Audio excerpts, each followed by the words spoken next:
we hold pain a certain way, and that was powerful the way what you said, cousin Yvette, about don't be afraid to hurt.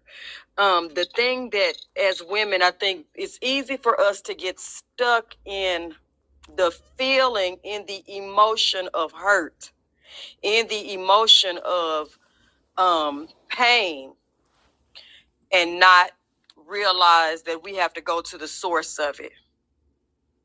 The power is not in recognizing that we hurt. The power is finding the source of the pain.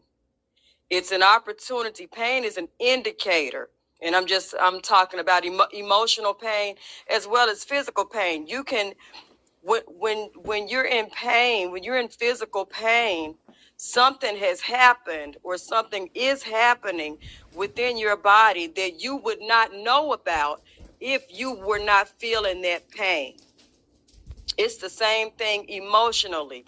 Sometimes we can be aware of ourselves and what things that we will tolerate and will not tolerate, and things of that nature. But it takes interaction with another person sometimes to push a button to show you where you really are. And it's not all the time that the other person has wronged you, and that may be the case, that they have wronged you, or they have said something or done something to you that they should not have done. The issue is what is in you that cannot stand up to what has been done. Because you cannot control another person. You cannot control what another person does, but you can always control your response.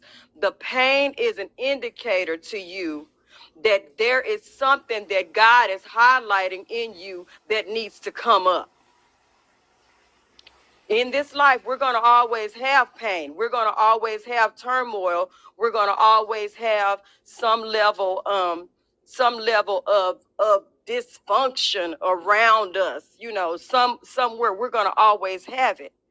But if we can mature to a place that every time something happens, it does not set us back, but we change our perspective to see that it is a setup for us to come up, then we will learn to maneuver and navigate through these things easier. We don't have to always, sometimes it does take going to the person, but often it does not take going to the person. It takes going to God. It takes taking your feeling and your emotion and your perspective about what has happened or what has been said or done.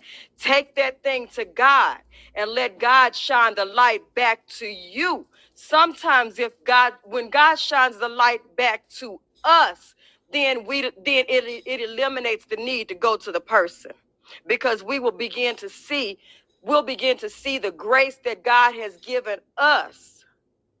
We'll find out where the source of that pain is, and then we can release the other person from being responsible for it. We're responsible for carrying and healing our own pain. Another person cannot heal it. That's between us and God. Another person can apologize if they've wronged us. They can apologize, but they cannot heal that hurt. The onus for the healing is between us and God.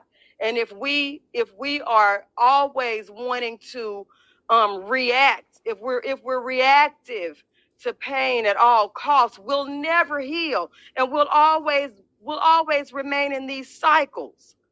And us as women, we feel deeply, but we have to surrender those emotions and those feelings. We have to surrender all that stuff to God and let God heal those areas of pain so that we can stand up and be a witness.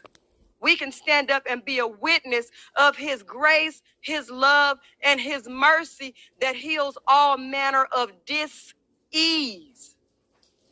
Every pain that you feel is dis-ease. It's in you. It's not in the other person. It's in you. The dis-ease is in you, because somebody can step on your toe and not know they stepped on it. But you're the only one that feels the pain. That healing, that healing, we're responsible for that. When we take it to God, take that stuff to God and give him, he's the only one that can change our heart. You can't control another person, but you can change your response. God does that for us. So we have to remember as people of God to not hold things that are not ours to hold.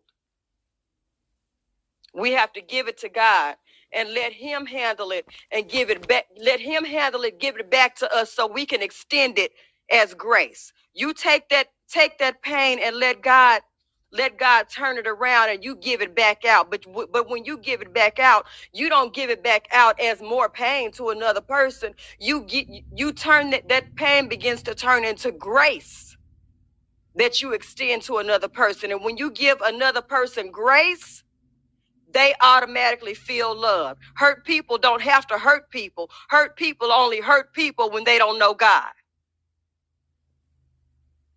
That's all I had to say, and I yield the mic. Thank you. Hallelujah. Don't be coming in here and then dropping the mic on us. Talk about you got the